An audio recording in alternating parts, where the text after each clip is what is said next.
So I just wanted to make this video about classism when it comes to dating.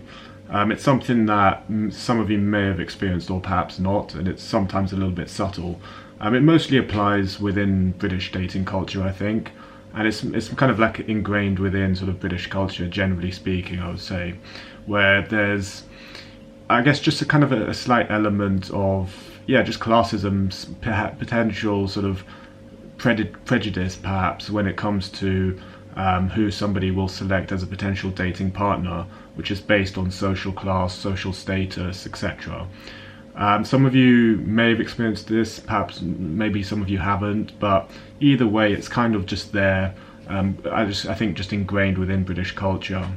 So, you know, a classic example might just be, you know, there's, let's say, an upper middle class girl and you just happen to be, you know, maybe like lower middle class. She may just not entertain you as a viable dating prospect just because you're not in that same bracket socially that she is. And sometimes there's just not much you can do about it, but I just kind of wanted to sort of highlight this and just kind of make you aware of it, really. It's not like, you know, I'm not trying to make this like a doom and gloom thing and it's like, oh well, don't bother, you know, dating British girls, you know. It's not that kind of thing, but at the same time I think it's important just to kind of be aware of the nuances when it comes to, you know, dating, especially within the UK, because I like to give my own sort of honest perspective, you know, whether it's positive or negative, and you know, I just want to kind of give my perspective of the truth of certain things. So yeah, in this case, yeah, so like sometimes there's just not a whole lot you can do if you just happen to not be in the same class or the same sort of social standing as the girl. And it doesn't matter how great your social skills are, sometimes it doesn't matter how good looking you are, how great your fashion is, how great your SMV in general is, sometimes she's just not going to entertain you if you just don't happen to be within, you know, her perceived sort of social class, if that makes sense. So a lot of the time she will pick up on things. It could be to do with your fashion, it could be your accent, it could just be your general vibe, how you speak, and there's various other factors as well. And she'll pick up on these things, and then she might just make an instant decision like, okay, do I want to associate with this person? Is this someone that I can actually genuinely see myself dating, you know? So yeah, there's only so much you can do, really, and I just think it's sometimes good to just be aware of that. And to not get sort of disheartened about, oh, maybe I did something wrong in the interaction, or I didn't tease her enough, I didn't do the push-pull, you know. Sometimes all of that stuff just goes out the window because inherently there's just a fundamental thing there which is overriding everything else. And in some cases it's just literally just, yeah, her perceived sort of social class, social standing, and where you align in relation to that. And there's only so much you can do.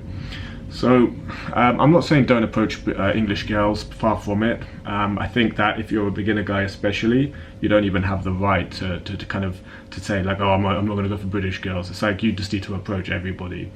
And yeah, it's true that, you know, a lot of guys, especially in London, they say that, yeah, British girls are more difficult, they're harder work, blah blah blah. And yeah, of course there's some truth to that, and perhaps this is a reason for why that is in some cases. So like, you know, if you're from maybe not such a high-end area and you're approaching girls in Chelsea or Kensington or something, you know, half of them just not going to entertain you just for that reason. That doesn't mean, you know, she won't speak to you, it doesn't mean she's going to blow you out instantly, but in terms of actually dating you later, it might just not happen for that reason alone. So there's only so much you can do sometimes, you know. So, you know, you can't, you know, fundamentally completely change the way that you speak. Yeah, okay, you can have like voice training, some people even change their accent, or some people, they dress a certain way to fit in with a particular environment, or they have this sort of archetype of a certain girl that they like or that they're attracted to, and they're going to sort of present themselves in a way that resonates with that group that they want to attract. And I kind of understand that, you know. Me personally, I don't do that really. For me, when it comes to, you know, a particular girl that my sort of archetype, let's say, it would be someone who has to be open-minded and down to earth and has, you know, a broad perspective. I tend to find that to be the case more with foreign girls, generally speaking. They tend to be a bit more open-minded, less sort of prejudiced in this sense. So for me, that works better for me. You know, I'm not going to change myself to fit in with a particular group or demographic, that sort of thing. But I just think it's worth being aware of this, because a lot of guys just aren't, and then they kind of get mixed signals, and they sort of think that there's something wrong with them, or that they didn't do well enough in the interaction or something like that. But I think it's just important to know that just sometimes there just isn't that much you can do in your sort of current circumstances in relation to the girl, and that's okay. You know, you just have to accept that and be okay with that. The thing with cold approach is that it's a massive numbers game. You do have to be approaching a lot and a wide variety of girls to actually, you know, get results with this stuff. So if you're only approaching, you know, a specific type of girl in a specific location, in a, you know, specific circumstances, and you're not really getting as good results as you wish you could, yeah, you sometimes have to sort of think about these factors, you know. It's important to have, you know, it's important to be smart about these things. But yeah, in London I would say this is the case more so than in other parts of the world. It's just how it is. It's, you know, it's a big city, a very international city, so you are going to get, you know, various groups, various demographics, or, you know, certain types of people within certain areas. So yeah, so if she doesn't perceive you to be part of her tribe, let's say, she might just not want to necessarily entertain you, or she might even get sometimes even alienated. And I'm not even saying that, oh, you know, that, oh, if you're not a posh person then you better not go for posh girls. It's not even that necessarily. It's sometimes if you go to, like, let's say a really sort of working class area, and you roll up with like a really sort of posh accent, and you're like really dressed smart and with, you know, a nice suit or blazer or something, that could potentially alienate that particular girl as well, you know. You know, she just doesn't feel like you fit in, you know, within her sort of frame of reference or within her sort of worldview, and so therefore she might just automatically dismiss you for that very reason alone. And the thing is with all this stuff is that I'm not saying don't do it. I'm not saying like, well, there's no point in doing this type of girl or that type of girl. You might as well still do it, because I'm basically generalizing everything that I've just said is a massive generalization, and there's always going to be exceptions, and you never really know with this stuff. You know, English girls who are open-minded and sweet and nice and etc., they do exist. So it's not a case of just don't approach English girls, you know, or don't approach English girls in Chelsea, for example. It's just not the case. You should still do it, but if things don't work out and you're wondering why, this could potentially be a reason for why that is. And it's important, I think, to know about this stuff. You know, I try to be very sort of objective when it comes to the advantages and disadvantages of doing cold approach. You know, I'm just as open about the disadvantages about it as well as the advantages of what I think, you know, cold approach is fantastic. I think it's way better than every other option. It's going to massively increase your social skills, your confidence, and your dating options. But at the same time, I'm realistic and I'm objective about it. So if there's something that's, you know, maybe a slight negative, I'm going to be very transparent about that, you know. So in my opinion, the reality is that there is some element of snobbery, elitism, classism in a place like London, whether people choose to admit it or not. You know, so I've seen it with myself and even other guys as well, where sometimes it's just difficult to get with a particular demographic. You know, you could call it a posh girl, or, you know, a certain type of girl, let's say, and you're just automatically dismissed because you're not necessarily associated within her community. And sometimes it's like that's just the case. Sometimes it's a case that just some girls are just not really that open to cold approach. You know, they're just not really open to a random guy coming up to them and engaging with them, and that's okay as well. You know, cold approach doesn't work all the time with every girl, even if she happens to be single, even if she happens to be attracted to you and kind of in some cases even likes it to some extent. You know, sometimes girls are just not always that open to it, and they'd rather just kind of stick to their own sort of close-knit communities, and that's okay. You have to kind of be okay with that. The girl never owes you anything anyway. That's the thing with cold approach. Never get pissed off if a girl dismisses you, or you wonder why, oh, well, was there something I did wrong here, or why did she reject me, why did she flake on me?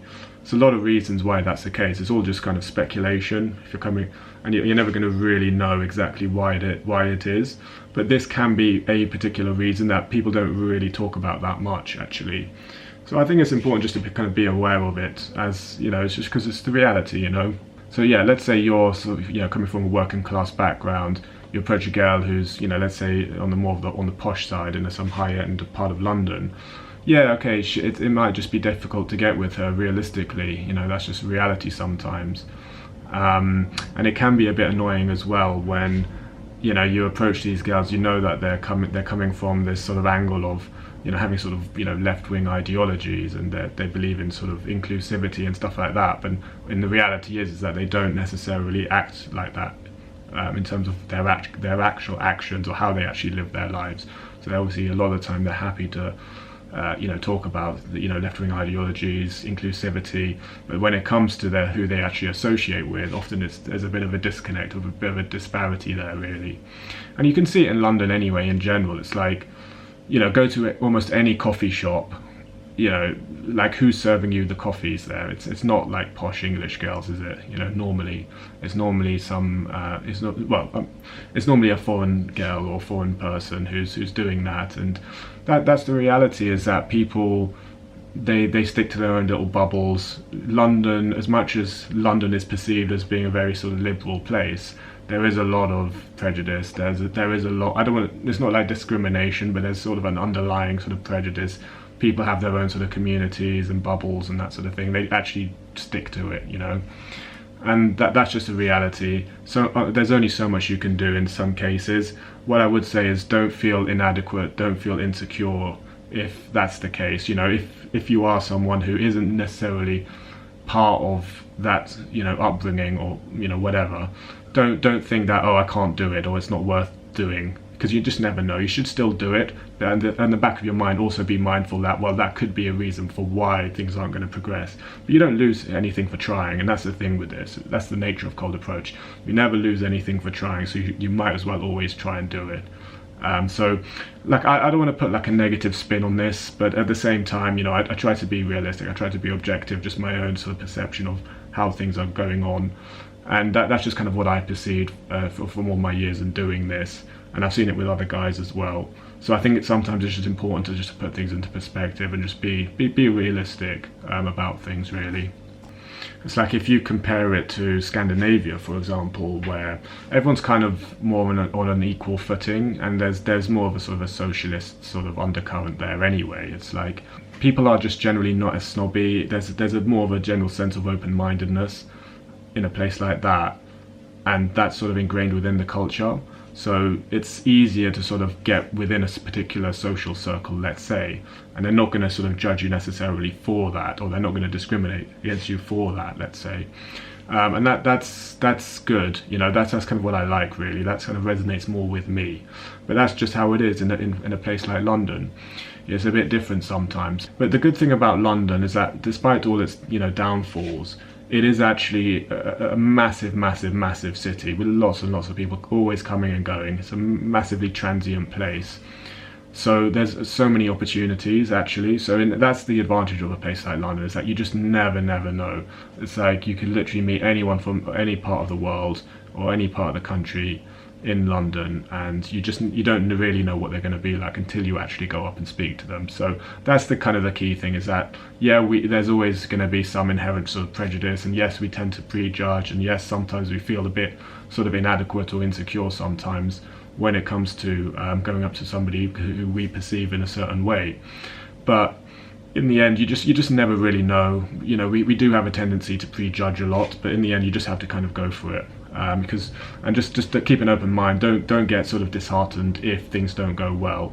A lot of time people put the blame on a particular aspect, but you never really know fully. So just do it and enjoy it, and don't take it so sort of seriously, or don't take it to heart if you do get, you know, a lot of rejections, because that's normal, you know. Thanks for watching. If you want to be able to do what you see me do in these videos, head over to my online course, which covers pretty much everything you need to know about day game to get to a good level and actually implement it in a manageable way. Link is in the description.